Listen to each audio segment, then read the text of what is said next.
Welcome to another episode of People Pod. Picture this for a second. You have four young women, right? They audition for this brutal, just high-stakes reality TV singing competition. And they all try out as soloists. Exactly. They try out as soloists, and they all completely fail. Like, rejected, told they absolutely do not have what it takes to stand alone. Yeah, which is just devastating. Right. But then, as this absolute, last resort, the television executives basically paste them together into a group just to fill out a category. Just to make good TV. Right, just to serve as temporary television fodder.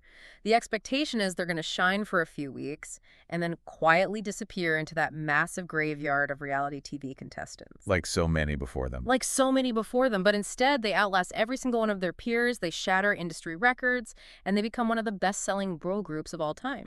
It really, it sounds like a totally scripted Hollywood underdog story. But it is actually one of the most fascinating case studies in modern music history. And I think, if you normally tune out pop music drama, you should really stick with us here. Yeah, definitely stick around for this one. Because the way this specific group dismantled their label contracts and basically leveraged their audience and rewrote the rules of the music industry, it's honestly a masterclass in labor leverage. Like, it applies to almost any corporate structure. Absolutely. So today we are diving into the phenomenon of Little Mix. And for those listening who don't know, the group is made up of Perry Edwards, Leanne Pinnock, Jade Thirlwall, and Jesy Nelson. Right. And like we said, this isn't just some fluffy story about catching pop hooks or, synchronized dancing. We are charting a 10-year journey of survival here. It's a massive journey. It really is. It's a story about navigating the reality TV machine, actively fighting entrenched industry sexism, and just completely redefining what sisterhood actually looks like in the public eye. Which is, it's an incredibly tall order for four people who literally started out as strangers. Yeah, they didn't know each other at all. Not at all. And to really understand the mechanics of their rise, we have to kind of establish what the landscape looked like when they were formed. So the year is 2011. Okay, 2011. Yeah. And the show is the UK version of The X Factor. Now, reality singing competitions today might feel a bit quaint. A little dated, yeah. Right. Yeah. But in 2011 in the UK, The X Factor wasn't just a television show. It was a complete cultural monopoly. Oh, wow. Really? Oh, yeah. It was this massive, high-pressure star-making machine that totally dictated the music charts. Like, tens of millions of people were tuning in every single week. That's wild. And the stakes were just astronomical. The contracts these contestants signed were notoriously ironclad. Yeah. You belong to the machine. And what I find so interesting about this is that Little Mix almost didn't happen at all. Like, their origins were pure chaos. Complete chaos. Yeah. None of these four women knew each other. They showed up to the auditions as soloists, as we said. And they didn't just fail once, right? No, they failed multiple times. They failed multiple times. They didn't even make it past the initial boot camp stage. The judges basically looked at them and said, you aren't strong enough on your own. Which, think about that. Mm-hmm. That is a devastating psychological blow for a young artist. Right. But, the television machine needs content. So the producers threw them a lifeline. But it wasn't as a quartet right away. Wait, really? I thought they were put together as four immediately. Nope. They were actually placed into two completely separate, newly manufactured groups first. Oh, wow. Yeah, so Perry and Jesy were put into a four-piece called Faux Pas. Faux pas? Yeah, Faux Pas. Yeah. And Jade and Leanne were put into a trio called Orion. So they rehearse, they perform, and, they fail again. Oh, my God. Yeah, both of those artificially constructed groups just completely bomb out. So they were basically rejected twice on national television. Exactly. Twice. So how do we finally get to the group we know today, then? Well, it comes down to a very last-minute, honestly almost desperate decision during the Judges' Houses phase of the show. Kelly Rowland, from Destiny's Child. Oh, right. Yeah, she was a judge that season. Yeah. And she realized there was all this raw vocal talent just being left on the table. Just gonna waste. Exactly. So she salvaged two members from Faux Pas Perry and Jesy and two from Orion, Jade, and Leanne. And she mashed them together into a brand new four-piece. Okay, so she's the one who created them. She is. Yeah. But initially, this kind of Frankenstein group was given the name Rhythmix. Rhythmix, right, which brings up this wildly memorable almost absurd roadblock right out of the gate. Oh, yeah, the trademark issue. Yeah, because they're on live television, they're finally gaining a little bit of traction, and suddenly they're forced to change their name. Yeah, it turned out there was a Brighton-based children's music charity that was already operating under the name Rhythmix. Of course there was. Right.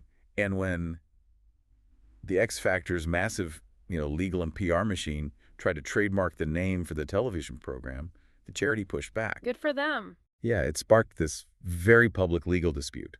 Now, the television executives probably would have fought it, but the group themselves actually decided they didn't want their foundation built on causing difficulties for a children's charity. I mean, that would be terrible PR anyway. Totally. So, mid-competition, they rebranded. And that's the actual moment we get the name Little Mix. Okay. I have a hard time buying the whole sisterhood narrative this early on in the story, though. Like, when television executives take 4 rejected soloists and just paste them together, the goal isn't genuine harmony. No, not at all. Right. The goal is compliance. The industry just wants a product that, smiles, sings the assigned notes, and doesn't ask any difficult questions. Just be quiet, look pretty. Exactly. So how did they avoid turning into just another disposable corporate asset? Like, does being artificially pasted together by TV judges inherently strip a group of authenticity right out of the gate?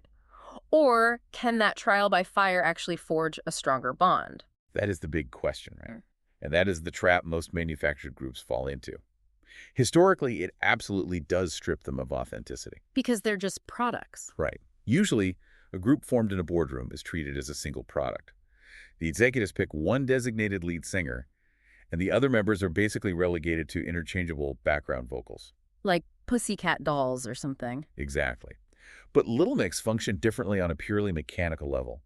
Because they were all originally soloists, they had 4 distinct, incredibly powerful lead voices. Ah, I see. Right, so to survive the weekly eliminations on live television, they couldn't just rely on one person to carry the track.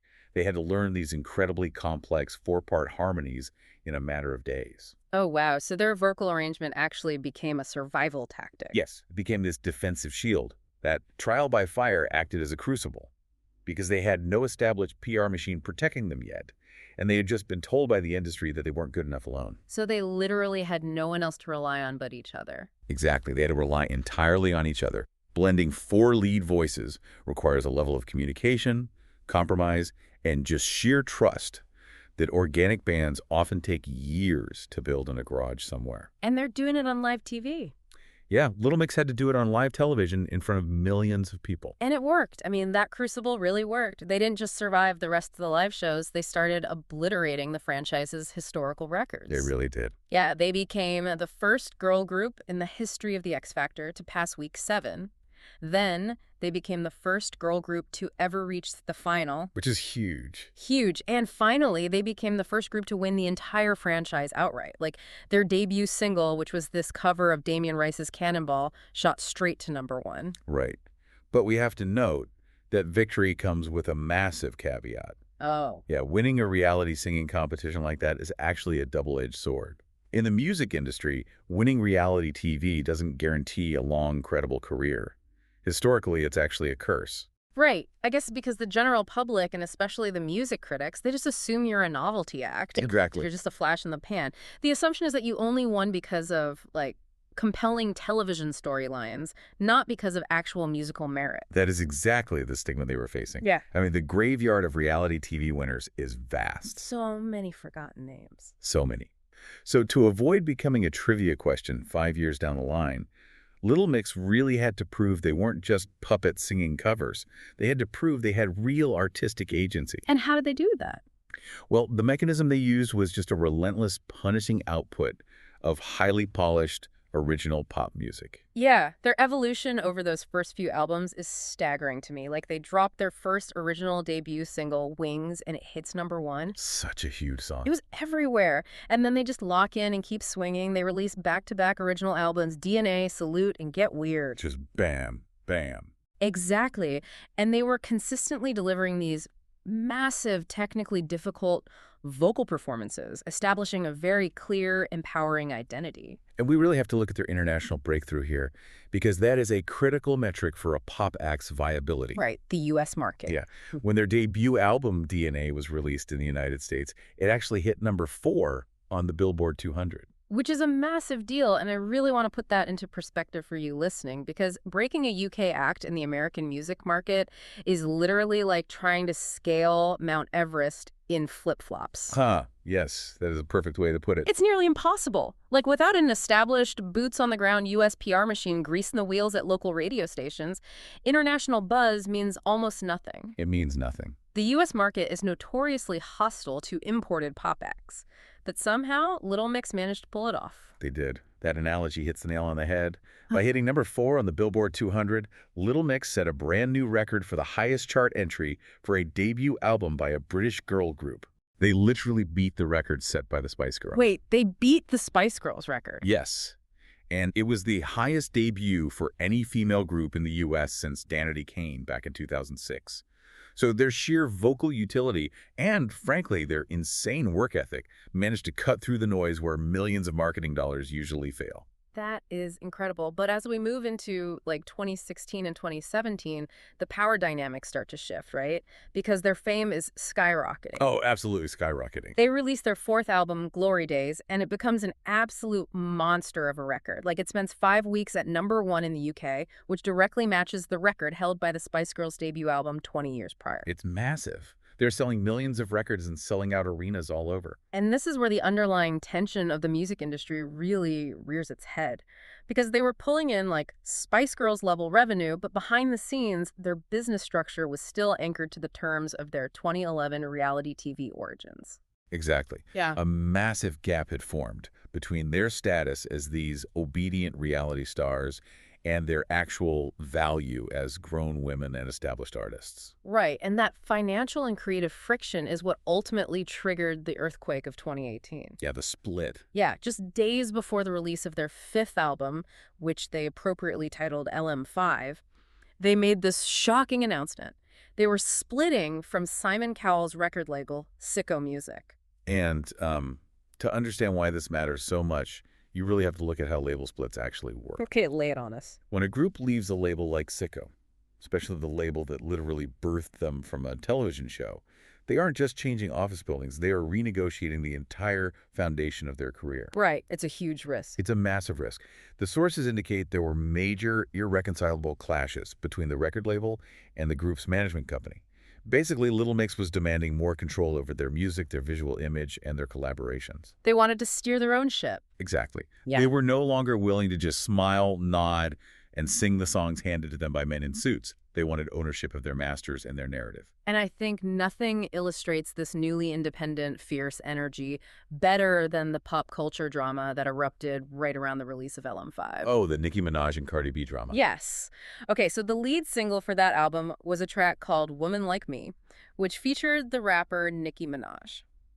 Now, out of nowhere, Little Mix gets dragged into this highly publicized, intense feud between Nicki Minaj and Cardi B. It was messy. So messy.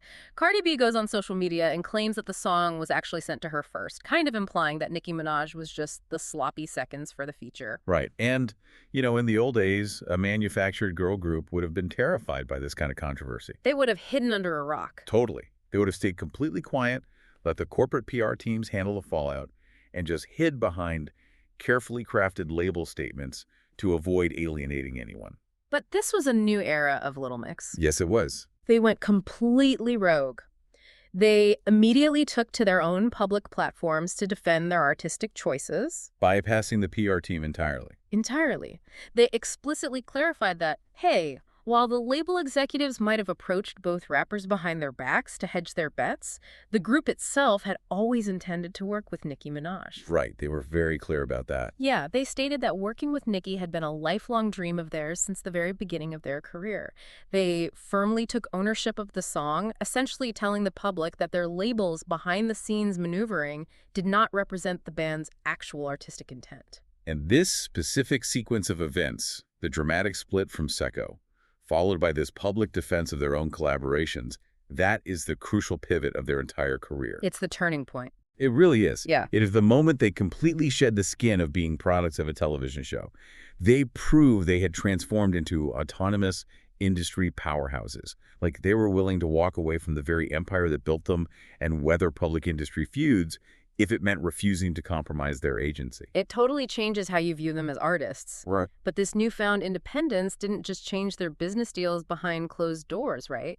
It fundamentally shifted what they stood for out in the open. Yes. As they gained control, their public persona and their music became a vehicle for their own values. Right. The music evolved from standard pop fare into something much more pointed. They really evolved into fierce vocal advocates. Yeah, their lyrics, their music videos, their public statements, they all began tackling feminism, sexism, and body positivity head on. Openly. Yeah, they openly called out the double standards applied to women in the music industry. You know, standards they had personally suffered under since they were teenagers on television. And you also see this incredibly strong organic bond form with their audience during this time, particularly their massive LGBTQ plus following. Oh, absolutely. And they didn't just pay lip service to that community to sell records, you know? They actively championed LGBTQ plus rights. Right, like with Secret Love Song. Yes. Their track Secret Love Song took on a life of its own. It became widely recognized as a gay anthem, and they actively fostered a safe space for fans to embrace their identities at their live shows. And the broader cultural landscape really recognized this shift, too. They weren't just winning music awards anymore. Right. They were honored with a Glamour Game Changers in Music Award and a British LGBT award. So they were actively utilizing their massive, hard-won platform for tangible cultural impact. And this is where the story takes a tough turn. Yeah. Right as they are hitting this absolute stride of independence and advocacy, they face their greatest internal challenge to date. The year is 2020. The pandemic shuts down the world, completely stripping away the touring and the live performances that basically sustain them. And the intense, crushing psychological toll of the industry finally fractures the foundation of the group. It is a deeply nuanced and honestly painful chapter. Jesy Nelson had been very open over the years about the severe cyberbullying and body shaming she had faced since the very first week of the X Factor. From the very beginning. From day one. And we have to remember the difference between 2011 early internet tabloids and the inescapable algorithmic hate of 2020. It's just relentless. It was unrelenting. The pressure was just too much. She initially took a medical hiatus. But by December 2020, she officially announced her permanent departure from Little Mix, citing severe mental health struggles and the constant, unbearable pressure of being in a girl group. Man, it's just heartbreaking on a human level. It really is. But from a purely structural standpoint, it raises this massive existential question for the band. Like, how does a brand built entirely on four-part harmonies, shared vocal utility, and this unbreakable public sisterhood survive losing a founding member? That is the million-dollar question. Right. When a pillar of that architecture is just removed, can you even still call it Little Mix? It's a question that has killed countless pop groups before them. Right, like Jerry leaving the Spice Girls or Zayn leaving One Direction. Exactly. Usually when a core member leaves a manufactured group, it signals the beginning of the end. The vocal harmony and the visual symmetry are literally and figuratively broken. So what happens? Well, the resolution here is a huge testament to the actual operational sisterhood they had forged. Because instead of folding or hastily auditioning a replacement to keep the four-part harmony intact. Which would have been awful. Terrible idea. But instead of doing that, Perry, Jade, and Leanne reconfigured. They pushed forward as a trio. And they didn't just limp along to finish out their contracts either. They proved their resilience by scoring their 5th UK #1 single with the track Sweet Melody. Wow. Which actually hit the top of the charts 3 months after its initial release. So by restructuring their vocal arrangements and continuing to produce hits, they proved that the essence of Little Mix wasn't just a specific mathematical combination of 4 voices. It was more than that. Yeah, it was a shared work ethic and a profound bond between the remaining members. Which sets the stage beautifully for 2021. Because having proved they could survive the ultimate pop group fracture, the trio reaches what feels like a natural, historic culmination point. This is the era of the final bow. And the climax of that era is truly historic. In May 2021, at the BRIT Awards, Little Mix made history yet again. Oh, I remember this. Yeah, they won the award for British Group. Now think about the gravity of that for a second. Okay. In the 41-year history of that specific award, no girl group had ever won it. Wait, really? Not even the Spice Girls? Not the Spice Girls. Not Girls Aloud. Not Sugar Babes. None of them. Little Mix was the first. That is insane. And the most memorable detail of that night isn't even just the physical trophy, right? It's the speech they gave when they accepted it. Oh, the speech is legendary. They stood on that stage at the absolute pinnacle of British music and openly called out the UK music industry. They explicitly named the white male dominance, the misogyny, and the sexism they had fought against for 10 years. It was a complete mic drop moment. It really was. And to add this deeply human, beautiful layer to the whole evening, both Leanne and Perry had announced their pregnancies that exact same month. Yes. They walked the red carpet visibly pregnant. It was a profound visual. It showcased them fully as women, as autonomous artists, and as mothers. They were completely unapologetic about taking up space in an industry that usually discards women the moment they age out of their early 20s. Absolutely. So by December 2021, the statistics surrounding this group were almost hard to comprehend. Let's hear them. 10 years together. 75 million records sold globally. Over 15 billion streams. They became the first girl group to ever spend 100 weeks in the UK top 10. And it was at this absolute undeniable peak that they made an announcement. They announced a hiatus. Right. But it is crucial to understand the mechanics of this announcement, too, because historically, girl groups end in bitter lawsuits, public rivalries, or just catastrophic burnout. It would blow up. Exactly. Little Mix didn't announce a breakup due to infighting or failure. They explicitly stated they were taking a break to recharge and to pursue solo projects. On their own terms. Right. They promised their fans that Little Mix was not permanently over. They essentially unionized, looked at the massive machine they had built, and chose to put it on pause on their own terms. The ultimate irony of Little Mix is so clear to me now. They started as a supposedly manufactured reality TV group, pasted together by executives looking for quick television ratings. Yet, they ended up becoming the most vocal critics of the very machine that made them.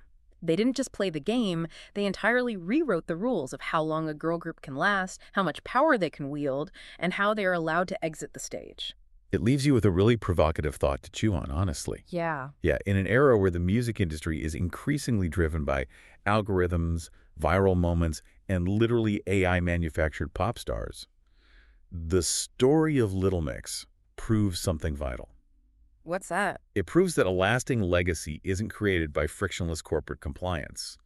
Their legacy was forged by the human friction, the legal battles, the public pushback, the heartbreaking loss of a member, and the relentless fight against the machine that built them. Wow, yeah. They proved that a girl group doesn't have to end in an explosion. They can simply negotiate a sustainable pause. Thanks for listening to People Pod. Keep tuning in for more stories worth knowing.